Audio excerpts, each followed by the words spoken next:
Ini adalah Kouru Mitoma, dan ini adalah golnya ke gawang Inggris. Gol yang membuat sejarah, karena gol tersebut menjadikan Jepang sebagai negara Asia pertama yang mengalahkan Inggris. Yang lebih gilanya mereka melakukannya di Wembley. Dan jauh sebelum itu, di Qatar 2022, 2 juara dunia berhasil mereka pecundangi. Bagaimana semua ini bisa dilakukan oleh negara yang baru membangun sepak bolanya 30 tahun terakhir. Selamat datang di 90 Minutes Plus.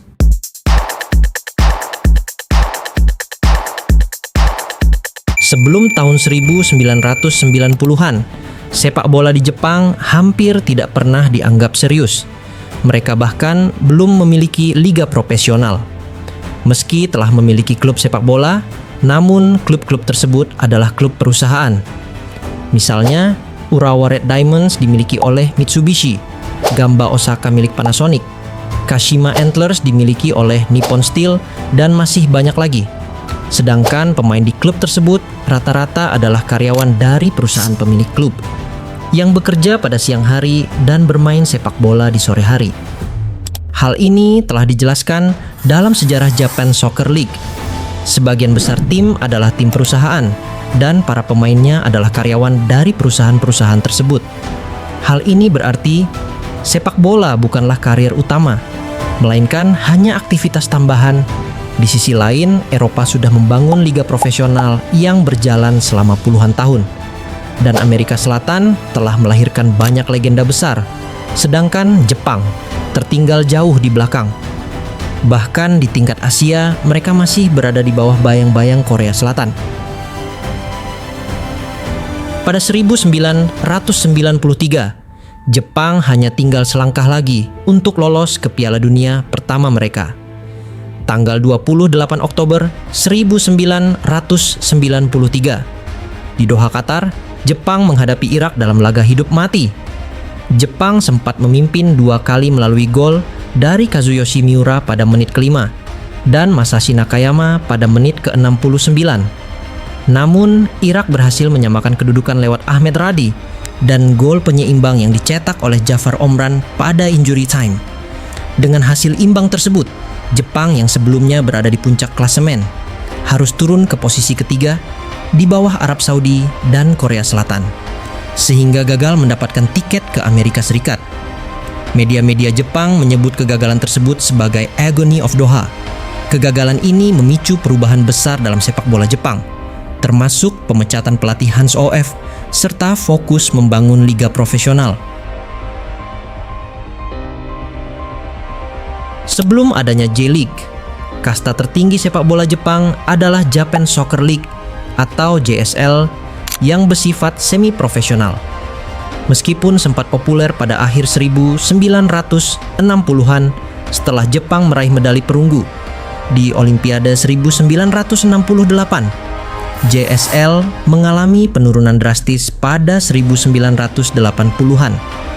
Sadar akan hal ini, Asosiasi Sepak Bola Jepang atau JFA mengambil langkah berani.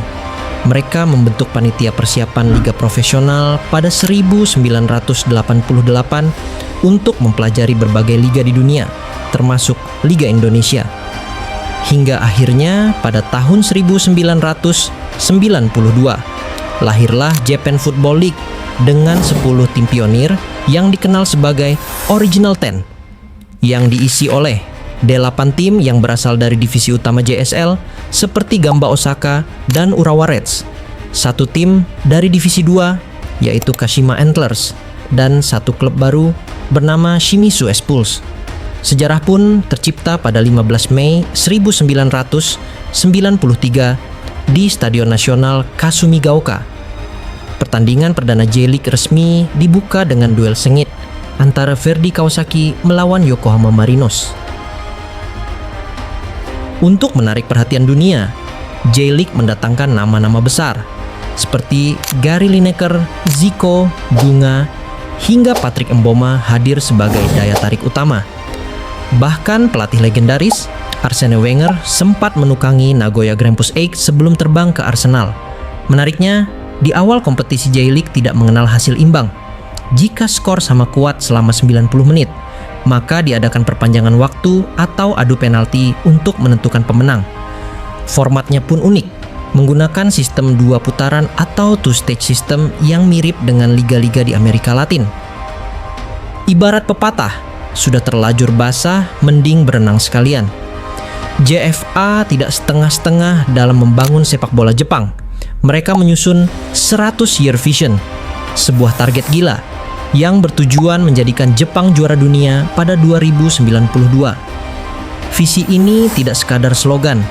Mereka membangun ribuan akademi usia dini, menyusun kurikulum pelatihan-pelatih nasional, dan menjalin kemitraan dengan negara-negara sepak bola besar seperti Brasil, Jerman, dan Belanda. Transformasi itu perlahan terasa.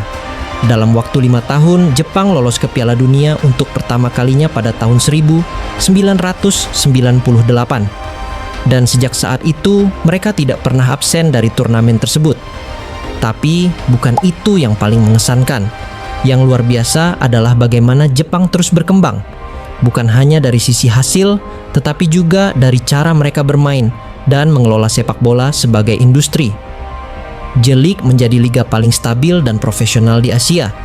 Data Transfermarkt mencatat nilai pasar klub-klub J-League secara kolektif sudah menembus 800 juta euro dengan ratusan pemain muda yang siap diekspor ke liga top Eropa. Dan pemain yang diekspor ke Eropa pun bukan pemain yang hanya menghangatkan bangku cadangan. Nama-nama seperti Kaoru Mitoma di Brighton, Wataru Endo di Liverpool, Daichi Kamada di Crystal Palace, hingga Takefusa Kubo di Real Sociedad. Mereka semua adalah andalan klub-klub papan atas Eropa.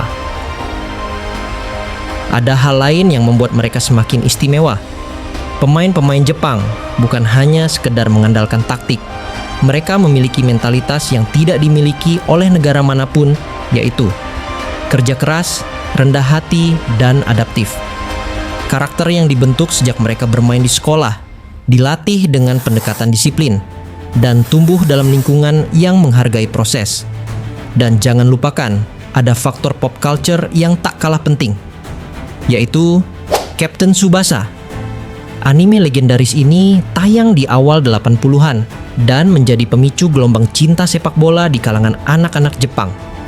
Pemain dunia seperti Andres Iniesta dan Fernando Torres mengaku terinspirasi oleh Tsubasa. Tapi di Jepang, inspirasi itu ditangkap sebagai peluang pembangunan bangsa. Setelah semua yang telah dibangun, kini Jepang mulai memetik hasilnya. Hal itu terlihat di Qatar 2022. Jepang menaklukkan Jerman dan Spanyol, 2 kekuatan Eropa yang pernah menjadi juara dunia.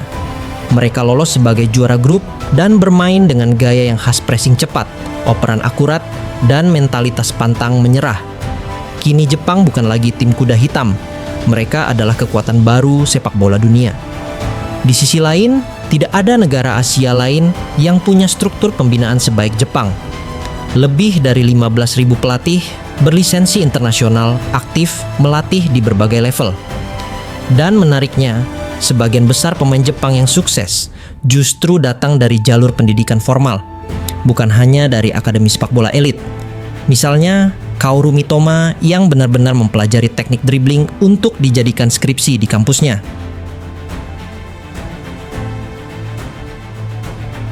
Kesuksesan sepak bola Jepang tidak dibangun dalam semalam. Mereka pernah gagal, pernah diremehkan, pernah berada di titik terendah. Tragedi di Doha tidak membuat mereka menyerah, melainkan menjadi titik balik untuk menyusun visi jangka panjang. Visi yang membawa sepak bola Jepang sampai hari ini, dengan ribuan pelatih berlisensi, kurikulum yang terintegrasi, bahkan dengan jalur pendidikan formal, hingga inspirasi dari budaya populer seperti Captain Tsubasa. Jepang telah membangun fondasi yang tidak tergoyahkan oleh negara Asia manapun. Jika hari ini kita menyaksikan Jepang berhasil menumbangkan raksasa dunia, itu bukanlah sebuah kebetulan, tapi sebuah hasil dari proses panjang.